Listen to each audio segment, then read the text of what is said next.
Part 1. He should have been back by 11:30, said the voice on the phone. I'm so worried. It's the first time he's been out with the car at night. And how old did you say your son is? Asked Sergeant Parker. 17. Officer, he only passed his test a week ago, and Melanie's only 15. Well, Miss Hoskins, I can only say that I haven't had any report of incidents involving a blue Fiesta. But I'll put out a message. Just make sure you call us back immediately if they come home. We can't afford to waste police time, can we? No, officer, of course not. But you'll let us know at once if you find them, won't you? Yes, ma'am, we will. Parker looked at the clock on the wall. It was just after 2. Constable Shampton, sir, put out a message to all cars. Look out for a dark blue Fiesta. Registration number J47HPK. Drivers, a young lad of 17 called Paul Hoskins. Just passed his test.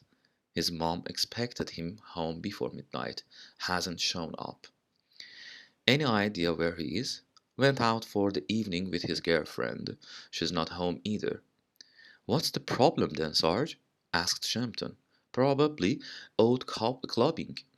If we had to look for every youngster who stayed out late. Yes, I know. But his mom says he would promise to be back home by midnight. Yes, but seems like he's a sensible lad who does just what he's told. And the lass is only 15. Blue Fiesta, says Constable Wells. It would be a bit easier if it were a yellow Ferrari. How are you meant to recognize anything in this?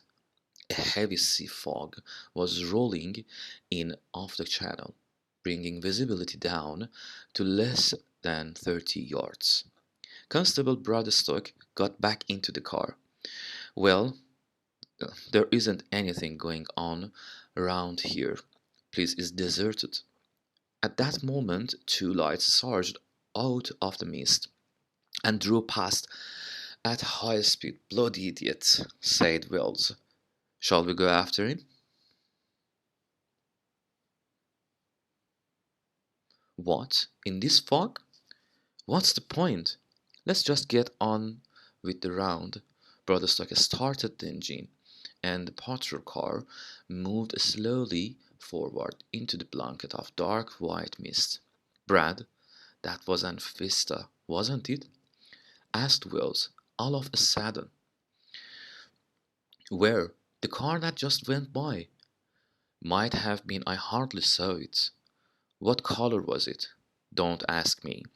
I can't tell colors under orange strip lamps at the best of times, can you?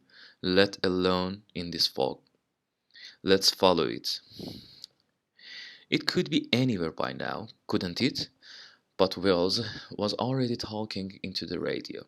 Car PB to base. Suspicious vehicles speeding west along Splunge near East Pavilion.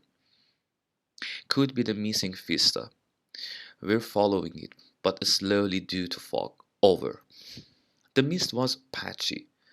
Then suddenly, as they drew in front of the Imperial Hotel, it lifted, and a long line of lights stretched out ahead of them, picking out the gentle curve of the splunge round as far as a harbor. There was no traffic, just cars standing empty at the roadside, apart from the street lamps. The only other lights to be seen were in the distance at the harbor side, where a group of cars seemed to be parked at the water's edge. Broadstock switched on the blue flashing light, and Wells accelerated. As they approached the group of cars, 2 of them drove off up a street towards the town center. The third stayed where it was. It's an Fiesta, said Broadstock. Dark blue. Perhaps it's the one we're meant to be looking out for. Pull up behind it, said Wells. Although its headlights were on, the stationary vehicle looked empty. Brad jumped out. A moment later, he was back. You'd better call up the station. Engines running, but no one in it. Just this on the back seat. He held up a wad of 50 pounds notes. Whoever was in it left a couple of grand behind. Must have seen us coming and banked off in a hurry. Doesn't sound like a 17 years old kid, does it? Said Wells. You never know these days, do you? Brad replied. Okay, thank you everyone, and I hope you support this channel with your subscribe and likes for having another episodes. Within the next days, I will upload the one Foggy Night part 2. Have a good time and goodbye.